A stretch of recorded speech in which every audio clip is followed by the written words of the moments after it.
High friends, welcome to my channel Indian YouTuber Deepa. আজ দীর্ঘদিন বাদে আমি আমার স্ট্রিমে ফিরতে পেরেছি বা ফিরতে চলেছি। আজ 27শে অক্টোবর। খুব মানে সরি তোমাদের কাছে, কারণ আমি স্কুল ছুটি পড়েছে এই অক্টোবরে, মানে অক্টোবর না সেপ্টেম্বরে যখন স্কুল ছুটি পড়লো 30th মনে হয়, ফার্স্ট না 1 তারিখ 1 অক্টোবর ছুটি পড়েছে। 2 অক্টোবর মেয়েকে আনলাম। সেই মেয়েকে আনার পর থেকে আজ পর্যন্ত আমি আমাকে তোমাদের কাছে সেইভাবে এক্সপোজ করতে পারিনি। সেটা হচ্ছে একমাত্র সোহিনীকে, 16 দিন সোহিনী আমার সঙ্গে ছিল। সোহিনীকে নিয়ে যা একটু অল্প পুজোর ঘোরাটোরা সেগুলো একটু দেখালাম। নেক্সট 18 তারিখে সোহিনী চলে গেল, আমিও চলে গেলাম সিল্ক রুটে। তোমাদেরকে সিল্ক রুটে যাওয়ার যে প্রিপারেশান, আমি কিভাবে গুছিয়েছি নিজেকে, সেগুলো তোমাদেরকে কিচ্ছু শেয়ার করতে পারিনি। আমার বড় ইচ্ছে ছিল সেগুলো তোমাদের সঙ্গে শেয়ার করা। তো আর আজকে আমাকে দেখে তোমরা ফিল করতে পারছো কিনা জানি না, আমি নাথাং ভ্যালিতে গিয়ে রীতিমতো আমি ওখানে কোলাপস হয়ে গেছিলাম।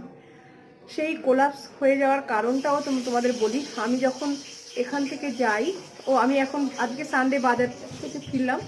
বাজার সব সবজি মাছ মাংস সব তোমরা জানো, সব আমি সপ্তাহে সব কিনে রাখি। আমার এই সর্দিটার কারণটা, আমার এই বুকে সর্দি বসে যাওয়ার কারণটা তোমাদেরকে একটু শেয়ার করি। আমি একটু পুজোর চলে যাওয়ার পরেই আমি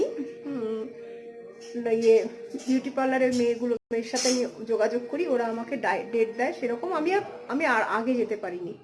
এমন ডেট দিল যেদিন মানে ওরা সেই কালার তো আগেই করেছিলাম, তো করেছিলাম কি বলে সরি ওরা কি করলো, স্ট্রেটনিং, তারপরে স্মুথনিং এগুলো করার জন্য আমাকে ডেট দিল। সেগুলো করার পরে আমি যেদিন গেলাম সেদিন আমার মানে একটা স্পায়ের ছিল। সেই স্পা করতে গিয়ে আমার তো অবস্থা খুব খারাপ।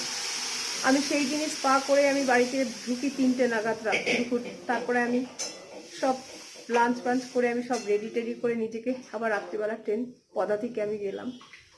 তারপরে আমি কি করলাম, যেদিন গেলাম তারপরের দিন ওরা বললো যে তুমি 2 দিন পরের দিন তোমায় শ্যাম্পু করে দেবো। তো তারপরের দিন তো টোটাল তারপরের দিন তো ইয়েতে গেলাম, সিলারি গাঁয়ে পৌঁছালাম, একদম গ্রাম। সেখানে গিয়ে রাত্রিবেলা কি চান করবো, কারোরই কিছু হলো না। পরের দিন সকালবেলা অল্প একটু গরম জল দিয়েছে। সেই গরম জল দিয়েছে সে আমার সাথে যারা ছিল রুমে, ওদেরকে শেয়ার করতে গিয়ে আমি একদম মিনিমাম, আমি কারোরটা ওরকমভাবে নিতে পারি না ভাই। আমি কোনো রকমের গরম জলটা দিয়ে কোনো রকমে একটু মাথার এই উপরটা একটুখানি ধুয়েছি। তারপর দেখলাম অনেকগুলো শ্যাম্পু কন্ডিশনিং করতে গিয়ে চুলটা অনেক হয়ে গেছে, ভেতরে রয়ে গেছে। আমি ওই পাহাড়ের ঝর্ণার জলটাই মাথায় দিলাম।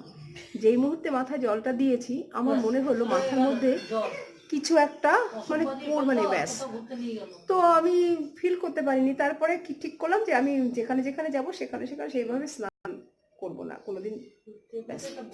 তারপর থেকেই তো সেটা মোটামুটি গেল। তার 2 দিন বাদে যখন নাথাং ভ্যালিতে গেলাম, সেখানে গিয়ে তো আমি একদম পুরো কোলাপস। আমার এই গল্পটুকু দিয়েই তোমাদেরকে আজকের এই ব্লগটা থাকবে, কারণ আর একটু মানে ব্রেকফাস্ট শেয়ার করব।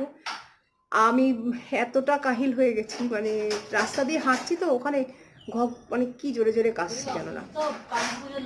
তো আমি কালী পুজোর যে প্রিপারেশন, তার জন্য একটু পরিষ্কার, একটু লাইটনিং সেগুলো। আর ছেলে বলছে আজকে বিকেলবেলা, আজকে টু সাম এক্সটেন্ট আজকে একটু করবো, ইচ্ছে আছে। আর চলো বন্ধুরা, কেমন আছো? অনেকদিন বাদে তোমাদের সাথে কথা বলছি। আর একটুখানি এই এখন কথা শেষ করে একটু ব্রেকফাস্ট দেখিয়ে তোমাদেরকে আজকে এই ব্লগটা শেষ করব। আমি এখন চেষ্টা করবো ব্লগগুলোকে একদম ছোট ছোট করতে, কারণ আমার টাইম মানে ওয়াচ টাইম একদম বাড়ছে না। বন্ধুরা, আমার পুরনো বন্ধুরা সব আমার সঙ্গে, আর কেউ কোনো কমেন্ট করে না। কেন করে না জানি না, হয়তো তাদের সময় নেই। ওকে, আমি আবার সেই পুরনো বন্ধুদের ফিরে পেতে চাই। তোমরা সব চলে এসো আমার কমেন্ট বক্সে, কমেন্ট করো বন্ধুরা। হ্যালো, পরে আসছি আবার। ফ্রেন্ডস, আজকে আমি প্রথম বাড়ির ব্রেকফাস্ট করছি। কালকেও ব্রেকফাস্ট করেছিলাম, শরীর খারাপ ছিল, দেখাতে পারিনি, শেয়ার করতে পারিনি। এই লুচি, ছোলার ডাল আর আর বোঁদে, এটা এখন এই এই ব্রেকফাস্ট দিয়ে তোমাদেরকে শেয়ার করলাম, ব্রেকফাস্ট করছি। আর তোমরা কালী পূজায় তোমরা খুব খুব খুব আনন্দ করো, বাজি পোড়াও, লাইট জ্বালাও, সুখে থাকো, আনন্দে থাকো, খুশিতে থাকো। আমি ব্রেকফাস্ট করছি আর তোমাদেরকে শেয়ার করছি। ভালো থেকো তোমরা সবাই। তোমাদের পরবর্তী ভিডিওতে আবার আসছি।